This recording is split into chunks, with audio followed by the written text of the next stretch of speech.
오늘 아침 우리에게 주시는 하나님 말씀은 예레미야 38장 14절로 28절까지의 말씀입니다. 예레미야 38장 14절로 28절까지의 말씀을 봉독하겠습니다. 시드기야 왕이 사람을 보내어 선지자 예레미야를 여호와의 성전 셋째 문으로 데려오게 하고 왕이 예레미야에게 이르되 내가 내게 한 가지 일을 물으리니 한마디도 내게 숨기지 말라. 예레미야가 시드기야에게 이르되 내가 이 일을 왕에게 아시게 하여도 왕이 결코 나를 죽이지 아니하시리이까. 가령 내가 왕을 권한다 할지라도 왕이 듣지 아니하시리이다. 시드기야 왕이 비밀이 예레미야에게 맹세하여 이르되 우리에게 이 영혼을 지으신 여호와께서 살아계심을 두고 맹세하노니 내가 너를 죽이지도 아니하겠고 내 생명을 찾는 그 사람들의 손에 넘기지도 아니하리라 하는지라. 예레미야가 시드기야에게 이르되 만군의 하나님이신 이스라엘의 하나님 여호와께서 이와 같이 말씀하시되 내가 만일 바벨론의 왕의 고관들에게 항복하면 내 생명이 살겠고 이 성이 불사름을 당하지 아니하겠고 너와 내 가족이 살려니와 내가 만일 나가서 바벨론 왕의 고관들에게 항복하지 아니하면 이 성이 갈대아인의 손에 넘어가리니 그들이 이 성을 불사를 것이며 너는 그들의 손을 벗어나지 못하리라 하셨나이다. 시드기야 왕이 예레미야에게 이르되 나는 갈대아인에게 항복한 유다인을 두려워하노라. 염려하건대 갈대아인이 나를 그들의 손에 넘기면 그들이 나를 조롱할까 하노라 하는지라. 예레미야가 이르되 그 무리가 왕을 그들에게 넘기지 아니하리이다. 원하옵나니 내가 왕에게 아뢰바 여호와의 목소리에 순종하소서. 그리하면 왕이 복을 받아 생명을 보존하시리이다. 그러나 만일 항복하기를 거절하시면 여호와께서 내게 보이신 말씀대로 되리이다. 보라, 곧 유다 왕궁에 남아있는 모든 여자가 바벨론 왕의 고관들에게 끌려갈 것이요 그 여자들은 내게 말하기를 내 친구들이 너를 깨어 이기고 내 발이 진흙에 빠짐을 보고 물러갔도다 하리라. 내 아내들과 자녀는 갈대아인에게로 끌려가겠고 너는 그들의 손에서 벗어나지 못하고 바벨론 왕의 손에 잡히리라. 또 내가 이 성읍으로 불사름을 당하게 하리라 하셨나이다. 시드기야가 예레미야에게 이르되 너는 이 말을 어느 사람에게도 알리지 말라. 그리하면 내가 죽지 아니하리라. 만일 고관들이 내가 너와 말하였다 함을 듣고 와서 내게 말하기를 내가 왕에게 말씀한 것을 우리에게 전하라. 우리에게 숨기지 말라. 그리하면 우리가 너를 죽이지 아니하리라. 또 왕이 내게 말씀한 것을 전하라 하거든 그들에게 대답하되 내가 왕 앞에 간구하기를 나를 요나단의 집으로 되돌려 보내지 마소서. 그리하여 거기서 죽지 않게 하옵소서 하였다 하라 하니라. 모든 고관이 예레미야에게 와서 물음에 그가 왕이 명령한 모든 말대로 대답하였으므로 일이 탈로 되지 아니하였고 그들은 그와 더불어 말하기를 그쳤더라. 예레미야가 예루살렘이 함락되는 날까지 감옥들에 머물렀더라. 아멘. 자, 어제 말씀에 이어서 오늘 38장 14절에서 24절까지의 말씀을 읽었습니다. 오늘도 우리는 이 말씀을 묵상하면서 하나님께서 우리에게 명하시는 바 하나님의 뜻을 깨닫고 그 말씀대로 순종하는 하루의 삶이 되기를 간절히 축원합니다. 자, 어제 본문의 이야기에서 고관들이, 여기서 고관들은 이 남유다를 좌우할 만큼의 힘을 가지고 있는 그런 사람들입니다. 그들이 시드기야 왕에게 예레미야를 죽여야 한다고 주장을 했습니다. 그래서 이 시드기야 왕은 이 고관들에게 말할 때 죽이든지 살리든지 예레미야가 그대들에게 있으니 그대들 뜻대로 하시오 라고 이렇게 우유부단하게 시드기야는 이 고관들에게 예레미야를 넘겨주고 맙니다. 자, 그래서 이 고관들은 시드기야가 거의 승낙한 거나 다름이 없기 때문에 자기들 마음대로 예레미야를 진흙 구덩이 속에 던져 넣습니다. 하지만 그때 구스 사람인 에벤멜렉이라고 하는 내시가 시드기야 왕에게 이렇게 그대로 내버려 뒀다가는 예레미야 선지자가 굶어 죽겠습니다. 죽음을 당하고 말 겁니다 라고 이야기하면서 이 예레미야 선지자를 선지자로 대우하여 그를 건져내야 된다고 시드기야 왕을 설득하면서 시드기야 왕이 에벤멜렉에게 명령해서 30여 명의 사람들을 데리고 가서 예레미야를 건져내라고 이야기를 하는 장면을 어제 우리가 살펴보았습니다. 자, 그래서 가까스로 예레미야 선지자가 그 진창 구덩이 속에서 끌어내져서 그나마 그래도 생명을 건질 수 있었습니다. 하나님께서 이 예레미야 선지자를 아직 사용하셔야 하고 또 선지자의 사명을 감당함에 있어서 이렇게 그냥 죽을 일이 아니었습니다. 하나님은 에벤멜렉이라고 하는 사람을 준비하여 예레미야를 거기서 건져내셨던 겁니다. 자, 오늘 본문의 이야기는 그렇게 된 다음 시드기야 왕이 예레미야를 다시 불러서 예레미야에게 또 말씀을 묻고 또 예레미야 선지자를 통해서 듣는 말씀 속에 이 시드기야가 또다시 예레미야에게 자신의 입장을 얘기하는 그런 장면들을 오늘 본문에서 우리가 만나게 됩니다. 자, 먼저 14절 말씀을 보시게 되면 시드기야 왕이 사람을 보내서 예레미야 선지자를 여호와의 성전 셋째 문으로 데려오게 합니다.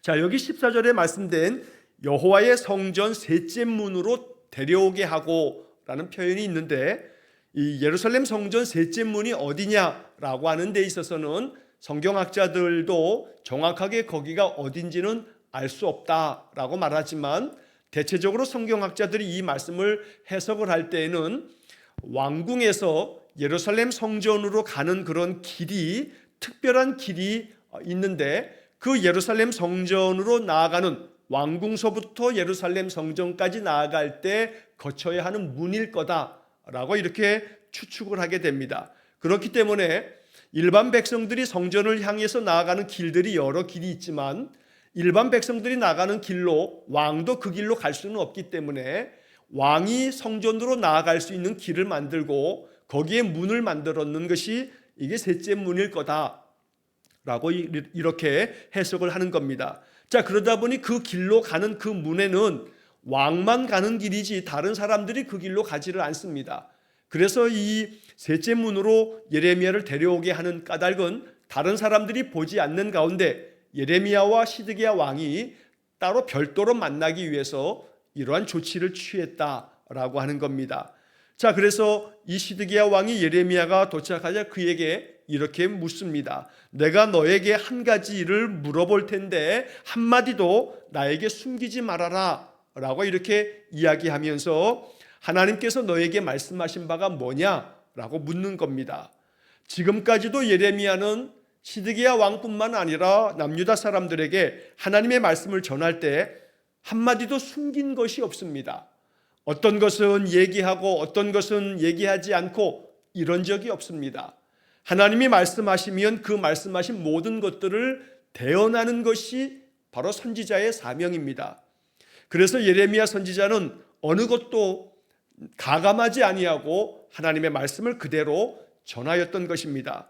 그러나 이 시드기야 왕이 오늘 이 본문에서도 이렇게 이야기하는 까닭은 예레미야가 계속해서 바벨론에게 망할 것이라고 예루살렘 성이 완전히 불태워질 거라고 저주를 선포하는 말씀만 계속했기 때문에 여기서 지금 한마디도 내게 숨기지 말라라고 하는 이 얘기는 축복된 이야기를 좀 해봐라 라고 하는 그런 마음이 담겨 있습니다.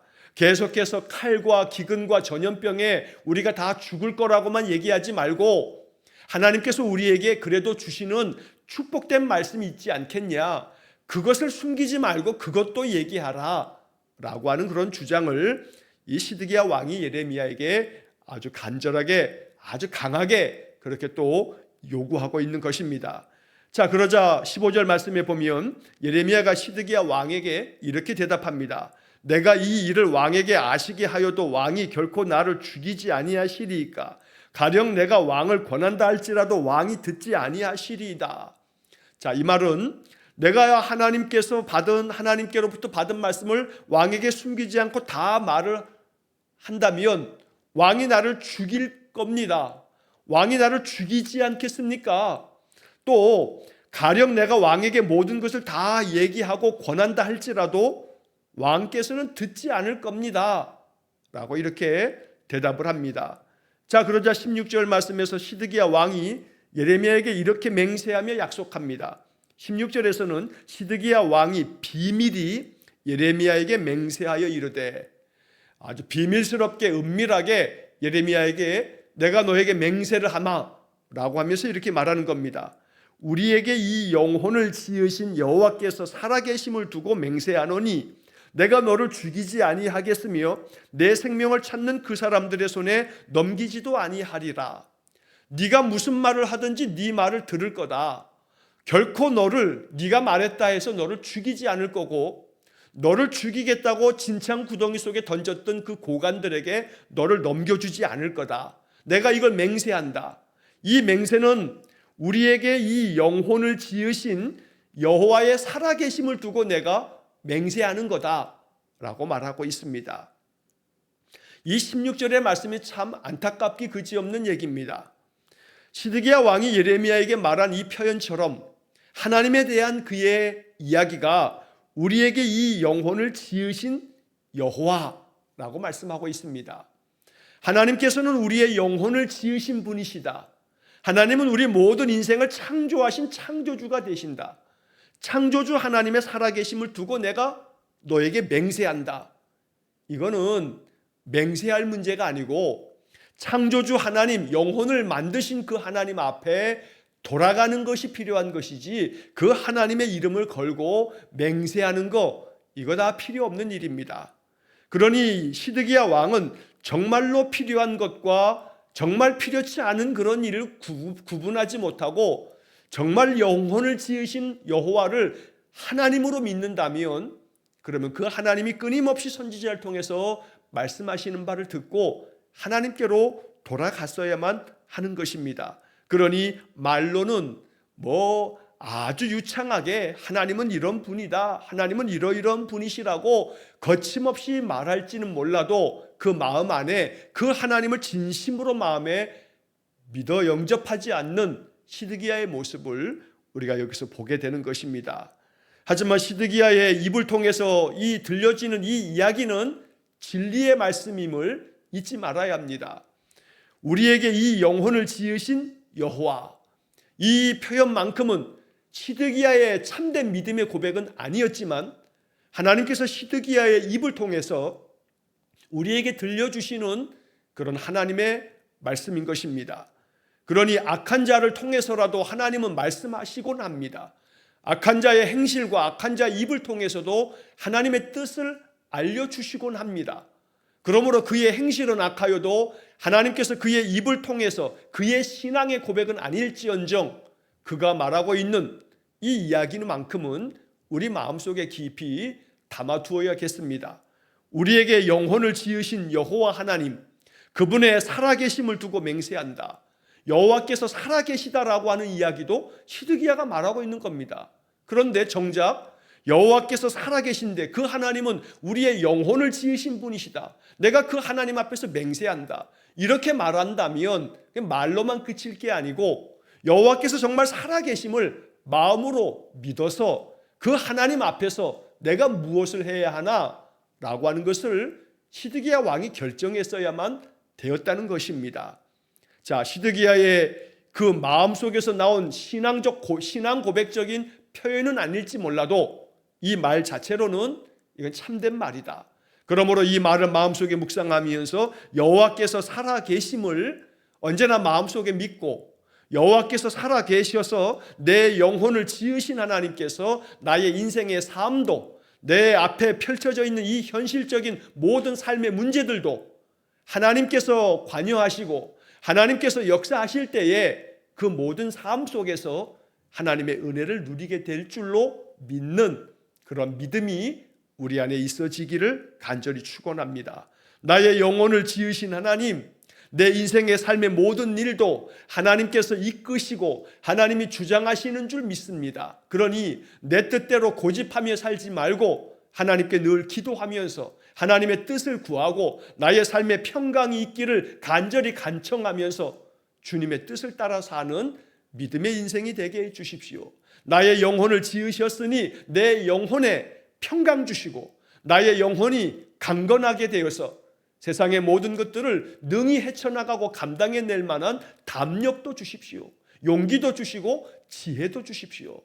이렇게 늘 기도하면서 시드기야와는 달리 우리는 나의 영혼을 지으신 살아계신 하나님을 마음 중심에 모셔서 하나님의 뜻을 이루며 살아가는 귀한 믿음의 삶이 되기를 간절히 축원합니다.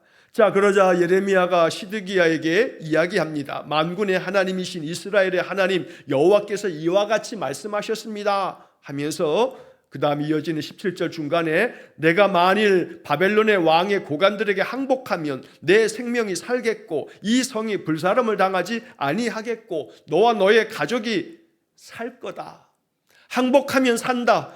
바벨론의 왕과 그의 고관들에게 항복해라. 그러면 너희들이 살고 이 성도 불태워지지 않을 거다. 그러나 만일 항복하지 않으면 이 성은 갈대아인 저 바벨론의 군대의 손에 넘어갈 거고 이 성은 다 불살라질 거고 그리고 너는 그들의 손에서 벗어나지 못하게 될 거다. 이게 하나님의 말씀입니다 라고 예레미야가 반복되어지는 이 얘기를 또 시드기야 왕에게 들려줍니다. 자, 그러자 19절의 말씀에 시드기야 왕의 반응이 나옵니다.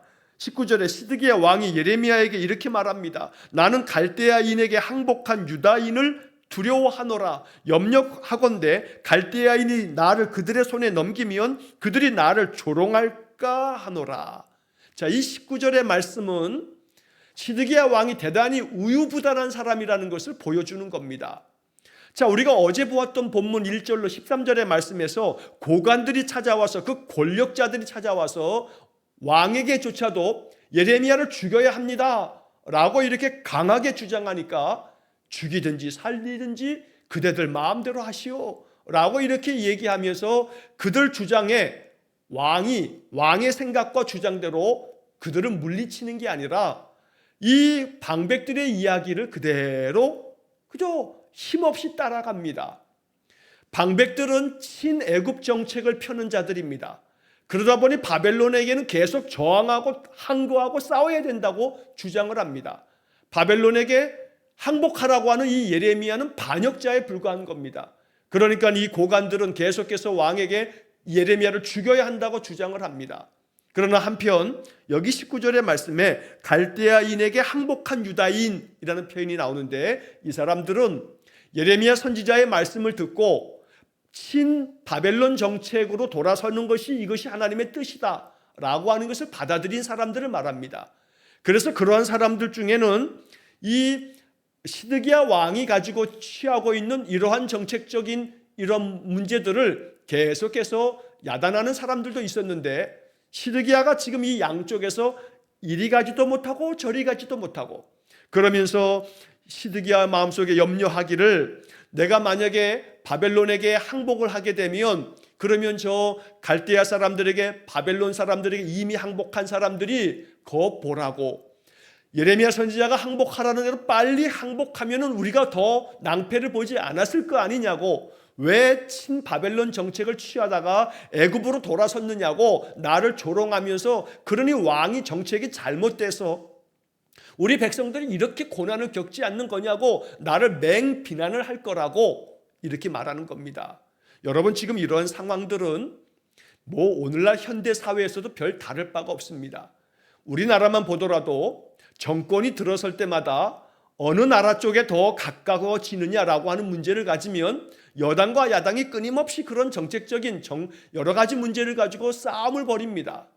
그래서 지금 현재 오늘 이 정부에 있어서는 일본에 대해서 굉장히 친일본적인 그런 성향을 띠면서 계속해서 이렇게 입장을 취하기도 하고 또 미국에 대한 입장과 중국에 대한 입장이 어떠하느냐에 따라가 이 정부마다 더 어느 나라에 더 가깝게 정책을 펴는 이런 문제가 발생되게 되면 그러면 정치하는 사람들은 그 자기들의 입장에 따라서 계속해서 그거 가지고 싸움을 벌이게 됩니다.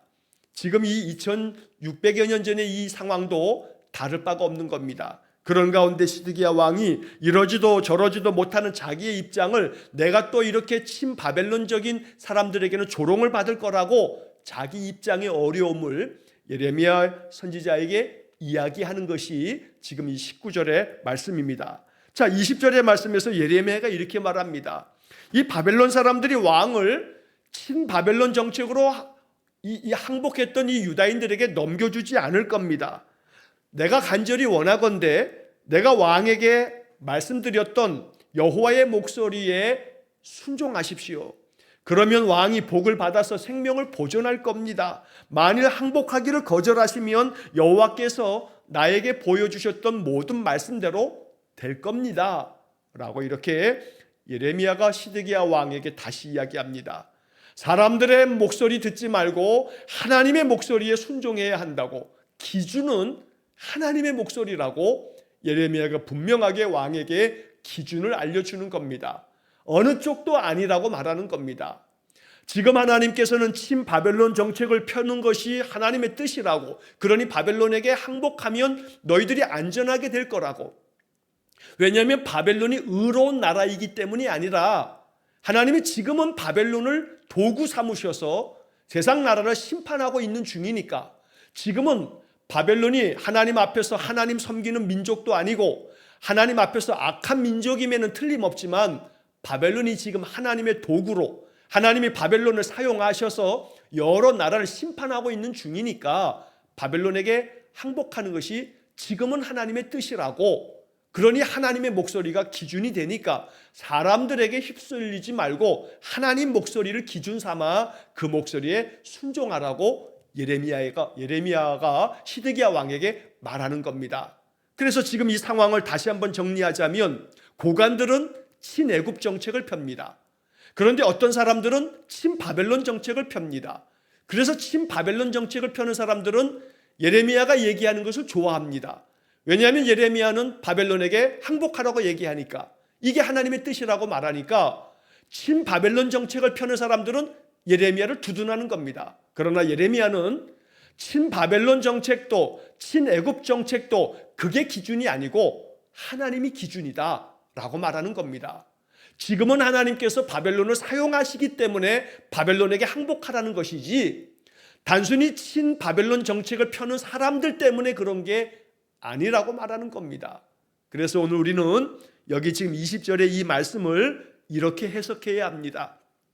예레미야가 말하는 것은, 바벨론에게 항복하라는 것은 단순히 바벨론이 의로운 나라이기 때문에 그들을 따라가는 게 맞다는 게 아니고 하나님이 사용하시는 하나님의 뜻이요, 지금 하나님께서 그렇게 우리 유다 민족을 이끌고 계시니 기준이 하나님의 목소리다. 그러니 여호와의 목소리에 순종하소서. 오늘 우리는 이 20절에 이 짧은 한마디, 여호와의 목소리에 순종하소서, 이 말씀을 오늘 우리에게 주시는 하나님의 음성으로 들어야겠습니다.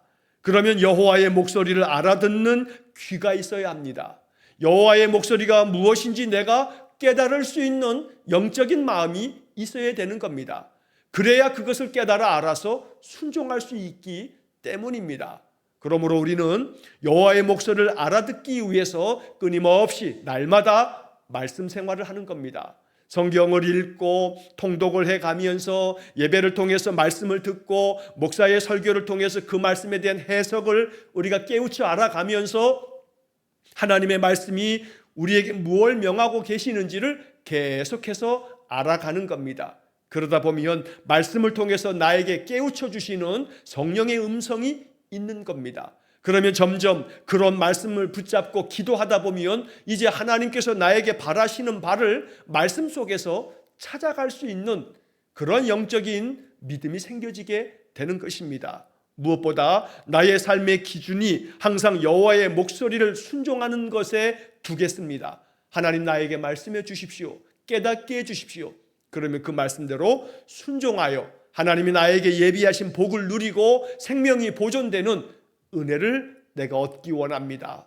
이렇게 기도하면서 이 20절의 말씀을 하나님의 말씀으로 우리가 받아들이기를 간절히 축원합니다. 한편 22절의 말씀의 의미는, 보라 곧 유다 왕궁에 남아있는 모든 여자가 바벨론 왕의 고관들에게로 끌려갈 것이요 그 여자들은 내게 말하기를 내 친구들이 너를 깨어 이기고 내 발이 진흙에 빠짐을 보고 물러갔도다 하리라. 자, 여기 이 22절의 뜻은 뭐냐면, 보라 곧 유다 왕궁에 남아있는 모든 여자, 궁녀들을 말하는 겁니다. 자, 유다 왕궁에 남아있는 그 궁녀들 모두가 바벨론의 왕의 고관들에게 끌려갈 거다. 궁녀들도 다 포로로 끌려가는데 그 궁녀들이 하는 말이 시드기야 왕에게 이렇게 말한다는 겁니다. 당신의 친구들이 당신을 꾀어서, 당신을 유혹하고 당신을 미혹되게 만들어서 당신을 이렇게 어려움에 빠뜨렸다. 그래서 너를 꾀어 이기고라고 하는 이 말은 당신을 유혹해서 당신이 혼란에 빠지게끔, 당신을 꾀어내어서 당신이 이렇게 낭패에 빠지게끔 만들었다. 그래서 너의 발이, 시드기야 왕 당신의 발이 진흙에 빠짐을 보고 당신이 이렇게 위태롭게 되었음에도 불구하고 물러갔도다. 당신의 그런 친구라고 여겨졌던 고관들이 당신에게 잘못된 정책을 자꾸 주장하고 조언하고 그렇게 강요하다가 당신이 진흙에 빠지게 되니까, 당신이 이렇게 어려운 낭패에 빠지게 되니까 그들이 다 도망쳐버리고 말았다. 물러가 버리고 말았다. 그러니 사람에게 귀 기울이지 말라는 겁니다. 옆에서 계속 고관들이 이 왕을 주장하면서 이렇게 해야 된다고 말했던 사람들이 지금 어디 있느냐? 당신이 이렇게 진흙에 빠져버리고 나니까 그들이 당신을 돕기 위해서 당신 곁에 여전히 남아있더냐? 다 물러가 도망쳐버리고 말았지 않느냐? 당신 곁에 남아있는 자가 누구냐? 라고 이렇게 바벨론에 끌려간 궁녀들이 시드기야 왕에게 그런 이야기를 하게 될 거다 라고 예레미야가 지금 하나님의 말씀을 전하는 것입니다. 그러므로 우리는 이 본문의 말씀 22절을 읽으면서도 내가 낭패에 빠지면 내 곁에 누가 남아있을까? 왕 옆에 많은 고관들이 내가 당신의 가장 충성된 종이요 라고 할지 몰라도 왕이 위태롭게 진흙에 빠져버리자 다 도망쳐버리고 말았다 라고 하는 이 표현은 인생들이 뭔지를 우리에게 알려주는 겁니다. 내가 잘 되고 나에게 아무 문제가 없고 내가 그들을 도울 것 같으면 사람들은 내 옆에 있지만, 내가 위기에 처하고 내가 오히려 그들에게 도움을 요청할 것 같으면 외면해 버리는 인심, 이게 세상입니다. 그러므로 사람을 의지하거나 사람을 바라보거나 사람 말만 듣다가 보면 거기에 낭패를 보게 되는 겁니다. 사람 따라가는 것이 아니라 하나님 따라갈 줄 알고, 사람이 기준이 아니라 하나님이 기준이며, 사람을 마음에 의지하는 것이 아니라 하나님만을 의지하며 사는 것이, 이것이 참된 믿음의 복된 인생이라고 오늘 성경은 우리에게 말씀하는 것입니다. 이 말씀들을 마음에 기억하면서 오직 여호와만을 바라보고 의지하며 하나님의 목소리에 순종하며 살아가는 우리의 삶이 되기를 간절히 축원합니다. 23절에서는 너의 아내들과 자녀들이 갈대아인에게 다 끌려갈 거고 너는 그들의 손에서 벗어나지 못하게 될 거고 바벨론 왕의 손에 네가 잡히게 될 거고 이 성읍은 다 불태워지고 말 거다 라고 하는 말씀을 예레미야가 시드기야 왕에게 다시 들려주게 됩니다. 자, 24절 이하의 말씀에서 시드기야가 예레미야에게 또 이렇게 말합니다. 너는 이 말을 어느 사람에게도 알리지 말아라. 그리하면 네가 죽지 않을 거다. 지금 나에게 얘기했던 그 사람들에게 말하지 말아라.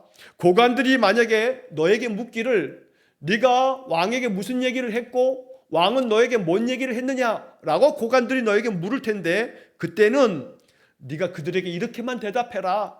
나를 다시는 그들에게 내주지 마십시오 라고 이렇게 왕에게 얘기했고, 왕이 나에게 그렇게 그 모든 것들을 말씀해 주셨다고 그렇게 그들에게 말해라 라고 예레미야에게 당부를 하게 됩니다.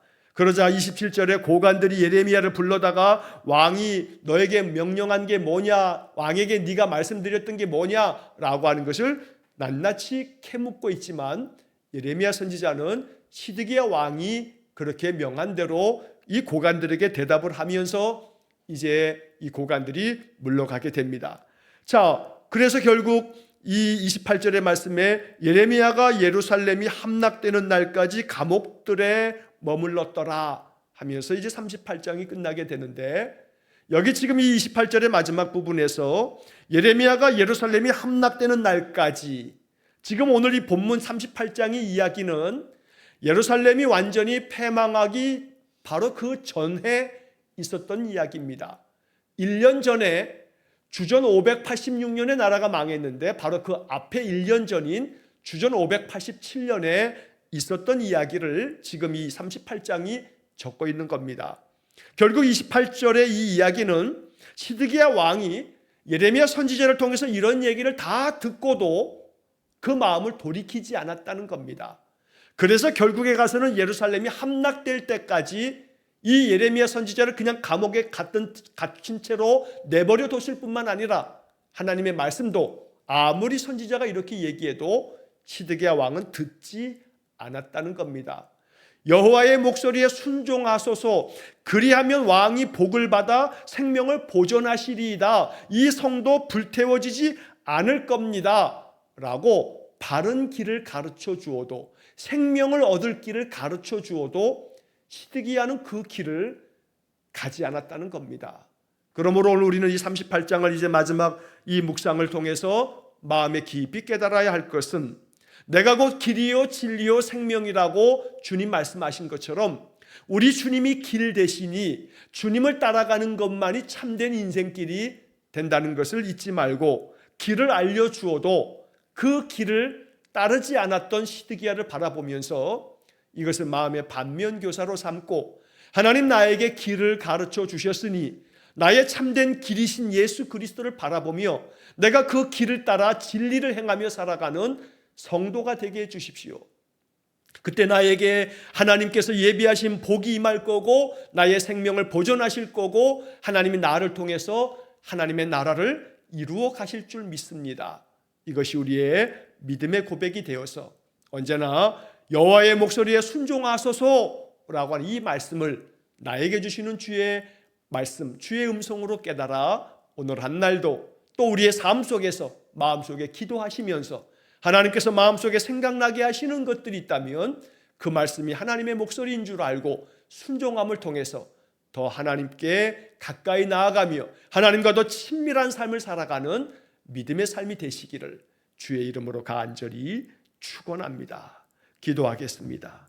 자비로우신 아버지 하나님, 세상 속에서 많은 사람들이 우리를 꾀어 잘못된 믿음을 갖게 하거나 또 잘못된 세상 가치관을 갖게 하거나 이렇게 살아야 한다, 저렇게 살아야 한다, 많은 이들이 나에게 권면하고 조언하지만, 그러나 주님, 우리의 마음 가운데는 분명한 기준이 있어 오직 나는 사람의 소리를 듣지 아니하고 여호와 하나님의 목소리만을 청종하여 하나님께서 내게 명하시는 대로만 순종하며 살겠다고 마음에 결정하고 기도하게 해 주옵소서.